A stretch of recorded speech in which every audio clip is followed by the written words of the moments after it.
Assalamu alaikum. Now our topic is about the epistaxis, which is actually what nose bleed.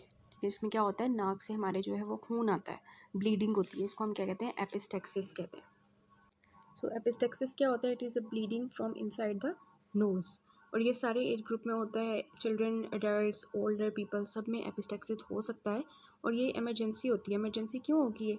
क्योंकि bleeding हो रही है, और अगर ब्लीडिंग बहुत ज़्यादा हो जाए तो ब्लड लॉस होगा. ब्लड लॉस होगा तो पेशेंट जो है उसकी डेथ हो सकती है ना, तो हार्ट फेलियर की तरफ जा सकता है. तो it is an emergency condition जिसको हमने ट्रीट करना होता है. और बहुत ही इंपॉर्टेंट चीज़ होती है कि एपिस्टेक्सिस मतलब कि जब ब्लीडिंग हो रही होती है नाक के अंदर से, तो it is a sign of any disease. ठीक है, ये नहीं है कि ये खुद एक डिज़ीज़ है, ऐसी बात नहीं है. ये एक साइन है, ये हमें जो है वो साइन देता है, सिग्नल देता है कि यार कोई प्रॉब्लम चल रही है नाक के अंदर. ठीक है, तो it is not a disease, it is a sign. और हमने क्या पता लगाना होता है कि उसका कॉज क्या है, वजह क्या बनी ब्लीडिंग होने की, क्योंकि ये एक साइन है और डिज़ीज़ को हमने पता लगाना होता है. तो हमारे पास जो है ना, दो तरह की एपिस्टेक्सिस होती है, एक एंटीरियर एपिस्टेक्सिस होती है और एक पोस्टीरियर होती है. उसके लिए हमें सबसे पहले पता होना चाहिए कि जो एंटीरियर हमारे पास होते हैं, ये सेप्टम है हमारे. ठीक है, नोज़ का जो सेप्टम होता है वहाँ पे ये एनास्टोमोसिस ऑफ वेजल्स होती है, और ये आपको पता होना चाहिए. कैसे पता चलेगा, देखें, ये हमारी ऊपर जो है ना, ये वाली बोन, ये कौन सी है, थमाइड बोन है. ठीक है, तो ऑब्वियसली थमाइड बोन की तरफ से जो आर्टरीज आ रही होंगी वो हमारी थमाइडल आर्टरीज होंगी. ठीक है, ये एंटीरियर होगी और ये पोस्टीरियर थमाइडल आर्टरी होगी. ठीक हो गया. उसके बाद ये कौन सी होगी, ये हमारे पास कौन सी बोन है, ये वाली स्फिनोइड बोन है. और ये क्या है, नीचे पैलेट है हमारा. ठीक है, पैलेट है. तो ऑब्वियसली जो स्फिनोइड बोन से पैलेट की तरफ आर्टरी जा रही होगी वो कौन सी होगी, स्फिनो पैलेटाइन आर्टरी होगी. ठीक है, उसके बाद क्या होगा, उसके बाद ये जो हमारा पैलेट है इसकी कौन सी आर्टरी होगी, ग्रेटर पैलेटाइन आर्टरी होगी जो इधर आ रही होगी. उसके बाद जो है हमारे पास ये हमारे यहाँ पे ज़ुबान भी होती है ना, इधर करके माउथ के अंदर, तो labial artery, superior labial artery. तो बहुत ही इजी नाम है इनके. जो एथमॉइड से आ रही होगी एथमॉइडल आर्टरीज होंगी एंटीरियर पोस्टीरियर. जो स्फिनॉइड से पैलेटाइन की तरफ जा रही होंगी वो स्फिनो पैलेटाइन होगी. जो पैलेट के अंदर हुड होंगी वो ग्रेटर पैलेटाइन होंगी. और जो हमारी टंग के जरिए आ रही होंगी, ज़ुबान से आ रही होंगी, उनको हम सुपीरियर लेबियल आर्टरी कहेंगे. अब ये जो चारों आर्टरीज होती हैं, ethmoidal artery, sphenopalatine, greater palatine और सुपीरियर लेबियल आर्टरीज, ये यहाँ पे आके एंटीरियर जो हमारा पार्ट होता है, antero inferior part of the nose. ठीक है, एंटीरो इन्फीरियर क्वाड्रेंट है ये हमारे नोज़ का. यहाँ पे आके ये एनास्टोमोसिस करती हैं, और ये जो एनास्टोमोसिस करती हैं इसको हम कीजल बेज प्लेक्सिस कहते हैं. ठीक है, अब जब फॉर एग्जांपल ये किसी भी तरह रप्चर हो जाती हैं आर्टरीज, ठीक है, तो उनमें से क्या होगा, ब्लीडिंग होना शुरू हो जाएगी. ठीक है, वो ब्लीडिंग कहाँ पे आएगी, आगे की तरफ आएगी.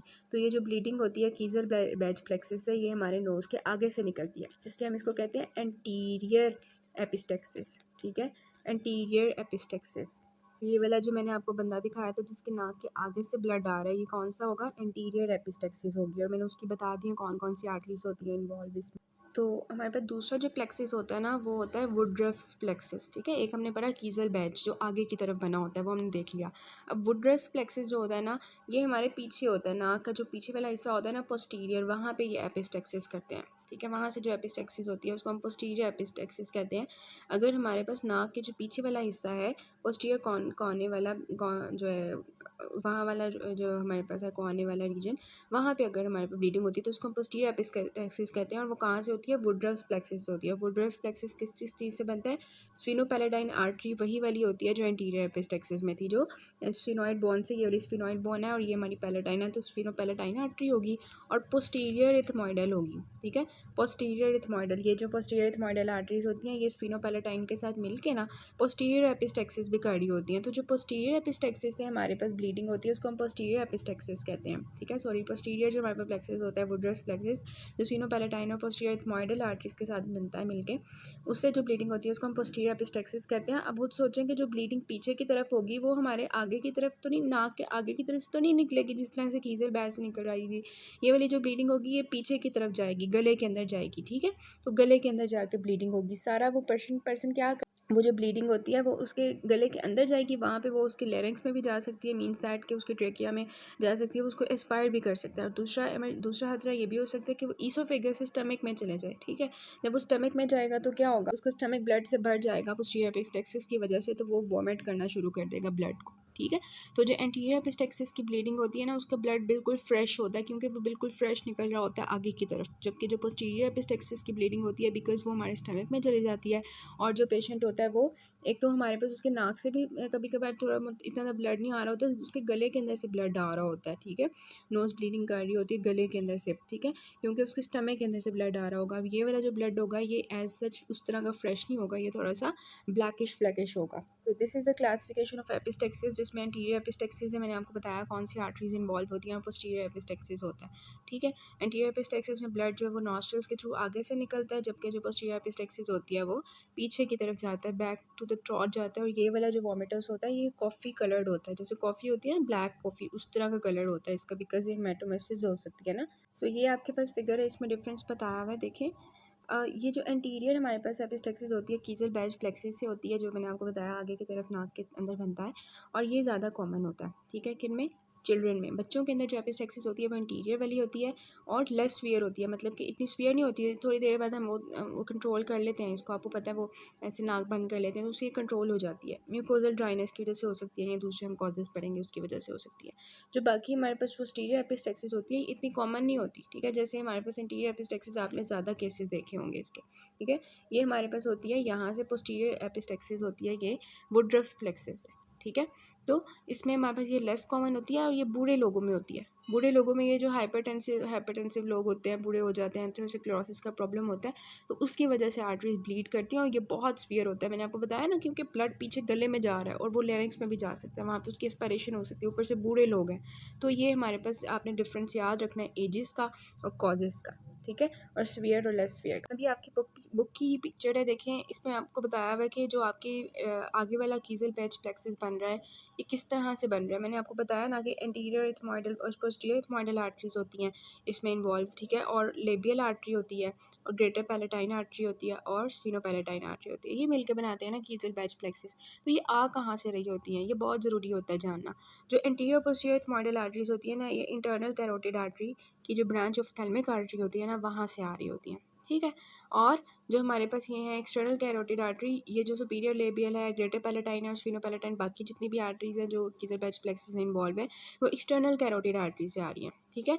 उसमें से भी जो स्फीनोपैलेटाइन वाली है ना, वो मैक्सिलरी आर्टरी से आ रही है, जबकि जो हमारे पास सुपीरियर लेबियल आर्टरी है ना, वो फेशियल आर्टरी से आ रही है। तो ये डिफरेंस आपने याद रखना है, ठीक है, बिकॉज जब हमने एपिस्टेक्सिस का ट्रीटमेंट करना है ना, तो हमने इन आर्टरीज़ को जो है ना, इनके साथ कोई मामला करना है जिसकी वजह से ब्लीडिंग रुकेगी, ठीक है। तो आपने याद रखना है कि ये वाले इसकी anterior posterior ethmoidal artery internal carotid artery की ब्रांच है, और जो एक्सटर्नल कैरोटिड आर्टरी की ब्रांचेज मैक्सिलरी वाली है उससे स्फीनोपैलेटाइन आ रही है और ग्रेटर पैलेटाइन आ रही है, जबकि जो सुपीरियर लेबियल है वो फेशियल आर्टरी से आ रही है, ठीक है।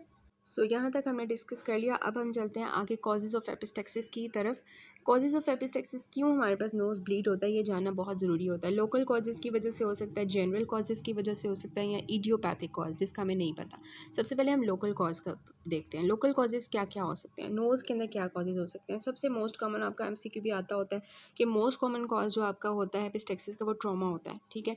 इसमें से आपको सबकी हेडिंग्स आनी चाहिए, ठीक है, बिकॉज ये आपका यूक्यू है, और आपको जो है ना इनके अंदर से 2-3 चीज़ें पता होना चाहिए, एटलीस्ट 5 तो पता होनी चाहिए। वो क्या क्या है ट्रॉमा में हमारे पास, क्या है, कोई ऐसे बच्चों में होता है ना, मोस्टली बच्चों में बच्चे क्या करते हैं, अपनी नाक के अंदर उंगलियां डालते रहते हैं, ठीक है। वो नेल के थ्रू ट्रॉमा हो सकता है अंदर, वो जिसकी वजह से आर्टरीज इंजर कर सकती हैं, या इंजरीज टू नोज हो सकता है, या अंदर कुछ सर्जरी हुई थी जिसकी वजह से वो आर्टरीज जो है ब्लीड करना शुरू हो गई हैं, या कोई फ्रैक्चर हो गया, ठीक है, या हमारे पास बहुत ज़ोर से किसी को जो है ना छींक आई, उसकी वजह से जो है हो सकता है, ठीक है। तो ये सारे ट्रॉमा की हमारे पास सिचुएशंस होती हैं जिसकी वजह से ब्लीडिंग शुरू हो जाती है।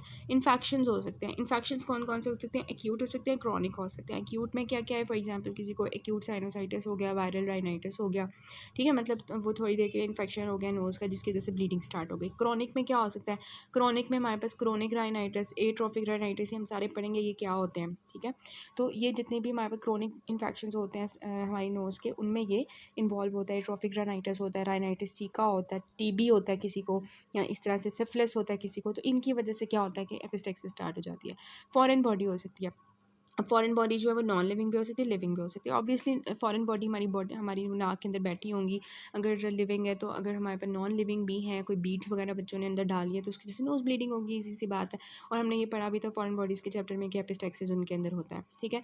उसके बाद क्या हो सकता है, हमारे पास नियोप्लाज्म्स हो सकते हैं, कोई हमारे पास ट्यूमर हो सकता है, ठीक है, बिलाइन या मेलिग्नेंट ट्यूमर्स हो सकते हैं। ये सारे आपने कॉजेज़ याद रखने हैं, बिकॉज जब हमने इसकी ट्रीटमेंट करनी है ना, हमने इन्वेस्टिगेशंस करनी होती हैं, तो हमने ये सारी चीज़ें रूल आउट करनी होती हैं, ठीक है। सीटी स्कैन वगैरह करवाते हैं हम फिर न्यूप्लाज्म्स को रूल आउट करवाने के लिए। एटमॉस्फेरिक चेंजेस के आपने सुना होगा, कुछ लोग हाई एल्टीट्यूड्स पे जाते हैं, फॉर एग्जांपल वो कहते हैं कि हम आपके साथ ट्रिप पे जाते हैं, चलो जी मरी वगैरह जाते हैं, ठीक है, तो एकदम से आपके दोस्त को जो है ना नोज ब्लीडिंग स्टार्ट हो जाती है, एपिस्टैक्सिस स्टार्ट हो जाती है हाई एल्टीट्यूड जाने की वजह से, ठीक है।